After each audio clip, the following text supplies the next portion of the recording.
perbedaan fundamental dan teknikal itu perbedaannya seperti langit sama bumi. Dan Bapak harus menguasai dua-duanya. Karena Bapak menguasai salah satunya, buat saya, itu seperti Bapak naik mobil, tapi nggak ada kaca spionnya, Pak.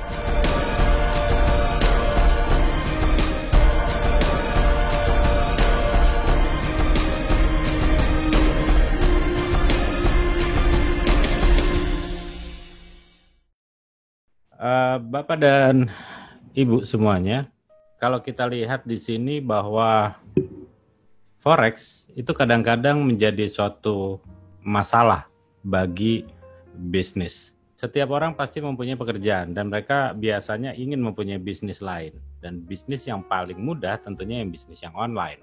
Salah satunya adalah bisnis Forex. Nah, dengan adanya bisnis Forex ini tentunya banyak sekali yang kita lihat bahwa 90% biasanya loss di bisnis ini, dan ambil dari 100 orang, 90 orang loss dan hanya 10 orang yang profit di bisnis ini. Sehingga keluarlah kata-kata bahwa Forex adalah instrumen yang paling berbahaya di muka bumi ini. Bapak dan Ibu, sebenarnya kalau kita lihat secara umum, ini adalah pembagian pada saat kita mendapatkan uang. Pasti kita akan menyisihkan uang itu sebagian untuk keperluan kita sendiri, lalu sebagian lagi tentunya kita akan simpan di dalam banking, lalu sebagian lagi diinvest. Diinvest ini bisa macam-macam bentuknya, dan biasanya sebagian lagi diputarkan dalam suatu bisnis. Bisnis yang seperti saat ini yang paling sulit tentunya bisnis real. Mengapa demikian? Memang kadang sedang lesu, dan kita sudah tahu bahwa Indonesia sudah terkena imbas dari negara-negara tetangga yang seperti Singapura, mereka udah masuk ke resesi, Malaysia sudah masuk, dan Indonesia juga sebentar lagi pasti akan masuk ke jurang resesi. Sehingga yang paling gampang dan paling banyak ditawar sama orang adalah trading saham atau trading forex. Mengapa demikian? Karena trading forex ini dapat dilakukan dimanapun dan 24 jam. Marketing konsultan, mentor yang datang kepada Anda selalu mengatakan bahwa ini adalah bisnis yang paling mudah, harga naik Anda bisa untung, harga turun pun bisa untung. Dan gara-gara seperti ini akhirnya banyak sekali korbannya. Tapi benar nggak sih? Sebenarnya bisnis ini sangat berisiko. Sebenarnya kalau kita lihat tidak seperti yang Anda bayangkan, tidak seperti yang Anda dengar. Mengapa demikian? Yuk kita coba lihat. Kita lihat yang paling mudah adalah pesawat terbang. Ini barang bentuknya kayak tabung, bisa terbang, melayang, lalu mengangkut orang, itu bisa ratusan. Kita bisa bayangkan benda yang beratnya 50 ton tiba-tiba bisa melayang dan mengantarkan Anda dari Indonesia bisa ke Taiwan, habis gitu bisa ke Amerika, bisa ke Hong Kong. Permasalahannya adalah kalau kita lihat resikonya sangat besar sekali. Bisnis Forex itu bisnis untuk Anda menjadi seorang analis. Anggap Anda seorang CEO yang melakukan suatu memimpin suatu perusahaan. Anda sudah tahu CEO bagaimana bekerjanya. Dia harus membuat suatu keputusan yang efektif, yang efisien, dan beralasan. Paling penting adalah dia harus membuat keputusannya dengan cepat.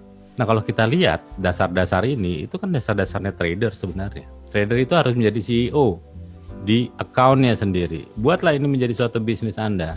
Tapi yang jelas, banyak kan kita sering membuat ini menjadi perjudian. Yang membuat perjudian sebenarnya Anda sendiri.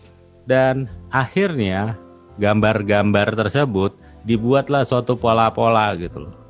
Nanti polanya dikasih nama gitu, patternnya gitu. Jadi gambar-gambar ujung-ujungnya jadi house pattern gitu. Patternnya rumah lah, nanti ada nama macam-macam lah namanya lah patternnya. Ujung-ujungnya adalah semua grafik Anda garisinnya pasti kena, ujung-ujungnya kita nggak tahu. Karena setiap kita melihat grafik, ujungnya tuh selalu mengatakan kalau ini break ke sini dia akan naik, kalau break ke sini dia akan turun. Bagaimana kalau dia break lagi? Ya nanti cut loss balik badan. Teori selalu semudah itu. Prakteknya Anda bisa lihat sendiri. Pada saat itu break dan balik lagi, false break, berani nggak cut loss? Kalau profit paling $10. Kalau nahan floating $100-200. Selalu seperti itu. Dan itu berulang-ulang terus. Ujung-ujungnya biasanya orang mulai berhalusinasi dan ujung-ujungnya dia membuat pattern sendiri gitu loh. Ya bisa yang setiap hari kepinginnya profit gitu ya. Padahal kalau kita kepingin setiap hari profit, ya bisa juga, tapi nggak semua orang bisa seperti Anda dan nggak semua orang bisa seperti dia. Dan tipe-tipe seperti inilah yang sebenarnya ada. Yang paling banyak tentunya adalah tipenya Sultan. Kalau beli mahal gitu ya, jual murah, ujung-ujungnya ngelong. Apapun itu semuanya pasti bisa kita lalui sebenarnya dengan SOP yang benar. Forex itu sebenarnya mudah. Yang sulit adalah kita membuat diri kita menjadi disiplin dan terus belajar. Belajar ini tidak mengenal waktu. Mengapa? Karena market selalu berubah. Berubahnya kenapa? Karena banyak sekali intervensi dan banyak sekali kepentingan market di dalamnya. Waktu dulu nggak pernah ada yang namanya perang dagang. Zamannya Steve Nielsen nggak pernah ada. Zamannya Charles Dow nggak pernah ada yang namanya perang dagang. Atau yang kita sering bicarakan adalah corona atau wabah yang menyeluruh di seluruh dunia. Nggak pernah ada seperti itu. Dan baru saat ini terjadi.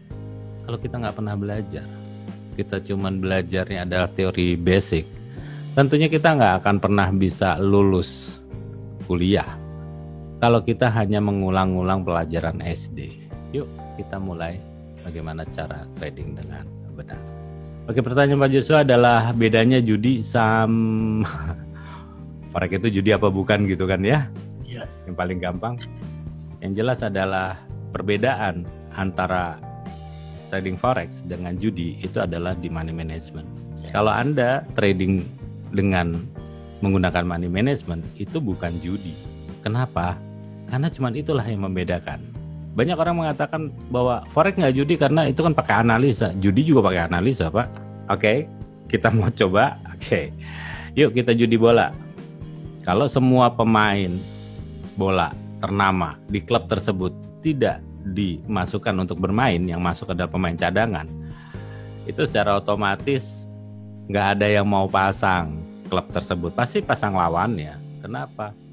Pemain-pemain bintangnya nggak ada yang dipasang, analisanya dia pasti kalah, itu udah pasti terjadi.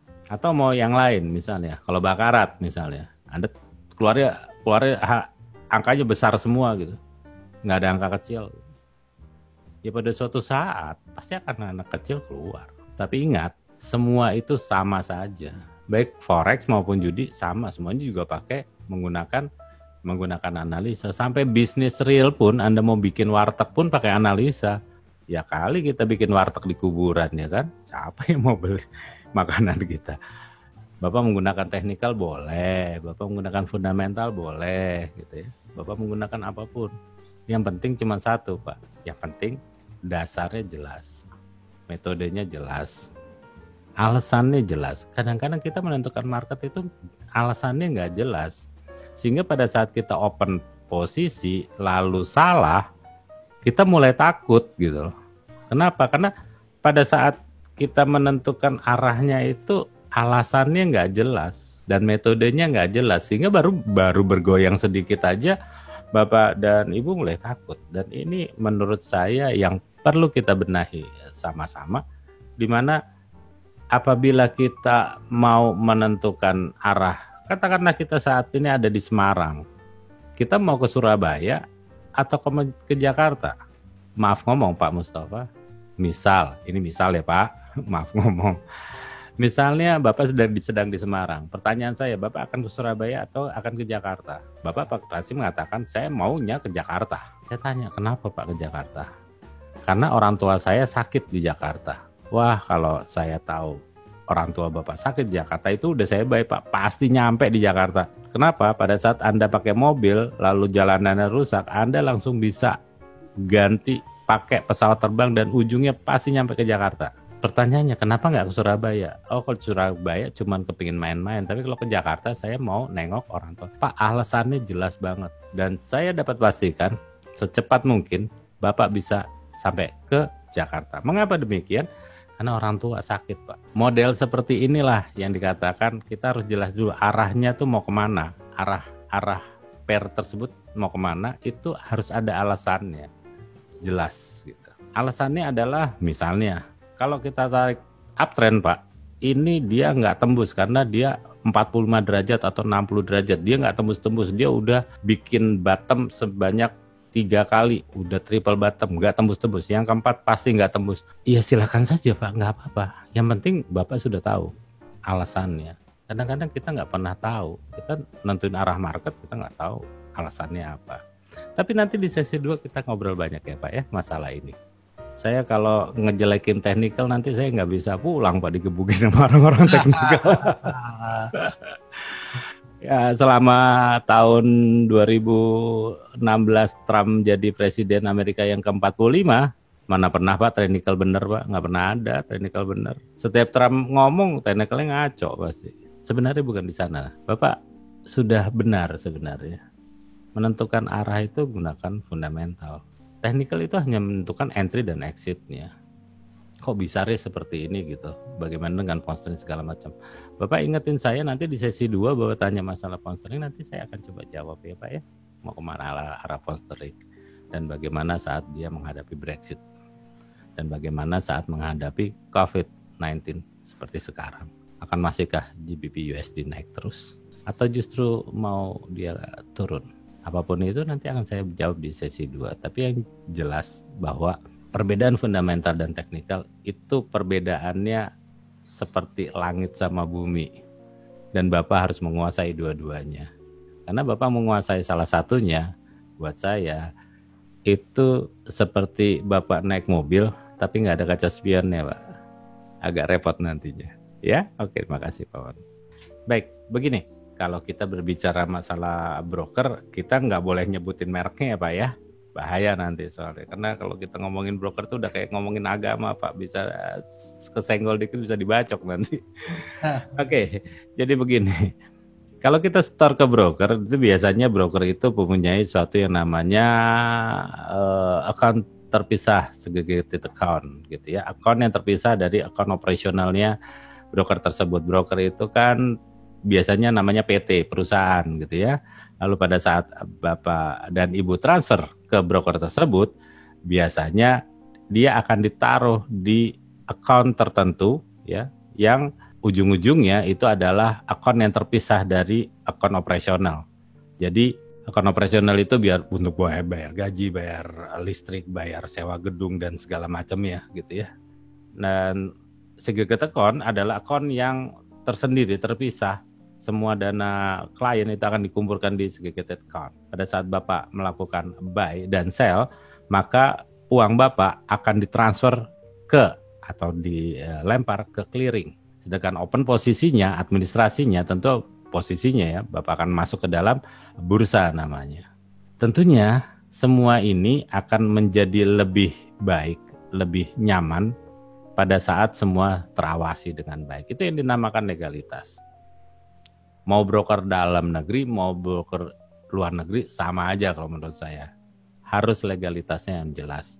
Jangan broker legalitasnya nggak jelas gitu loh. Kalau nggak jelas, terus baru berdiri gitu ya, terus lisensinya nggak jelas, ya sebaiknya tinggalkan lagi. Apalagi misalnya kliennya masih sedikit gitu. Wah itu bahaya itu Pak. Jangan-jangan besoknya brokernya kabur.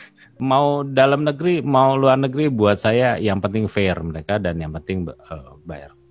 Banyak orang mengatakan bahwa saya kalau pakai broker dalam negeri itu kena komisi, kena swab, tapi broker luar negeri itu nggak ada swabnya, nggak ada. Pak, Bu, saya kasih tahu ya. Andai kata Bapak dan Ibu buka account di broker luar, lalu buka account juga di broker lokal misalnya.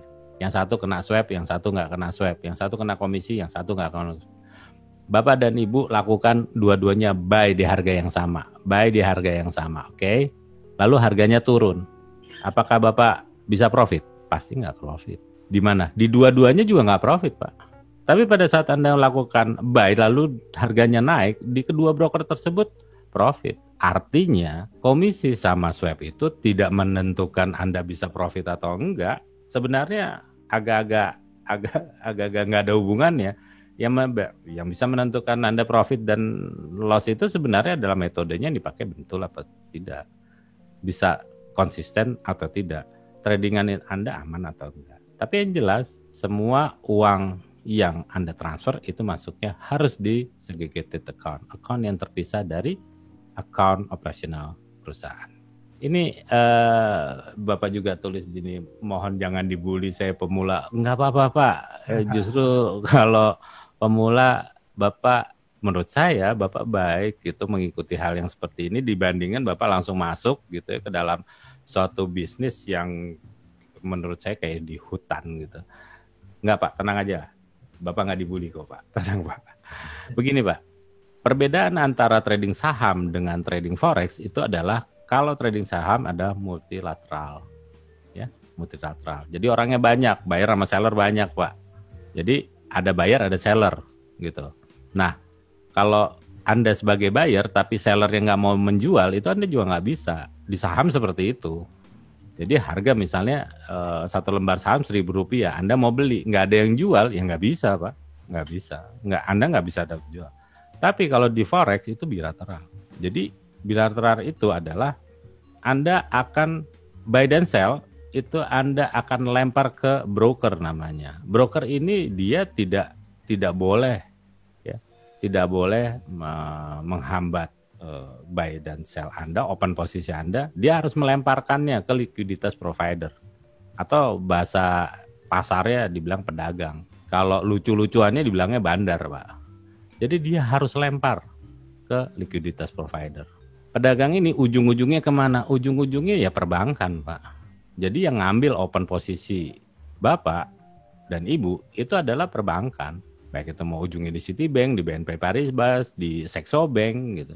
Kira-kira seperti itu. Jadi pada saat Anda profit, Anda ambilnya ujungnya adalah di pedagang besar. Ini cuma jenis trader aja. Jenis trader ini tentunya akan berurusan juga dengan apa yang dinamakan karakter, Pak. Karakter orangnya gitu loh. Jadi trader itu sebenarnya harus ada karakternya, Pak. Kita nggak bisa ngikutin orang lain. Jadi kadang-kadang Bapak pernah dengar ya, ada orang udah ikut workshop dari pelatihan dari mentor A, mentor B, mentor C, nggak pinter-pinter. Kenapa? Karena karakternya tuh nggak sama gitu loh. Nggak sama dengan Bapak. Bapak misalnya karakternya adalah long term gitu. Lalu ujung-ujungnya yang mentornya itu adalah scalpingan. Ya sampai kapan juga nggak bakal bisa profit Bapaknya. Mengapa seperti itu? Karena pada prinsipnya karakternya harus sama dulu, Pak.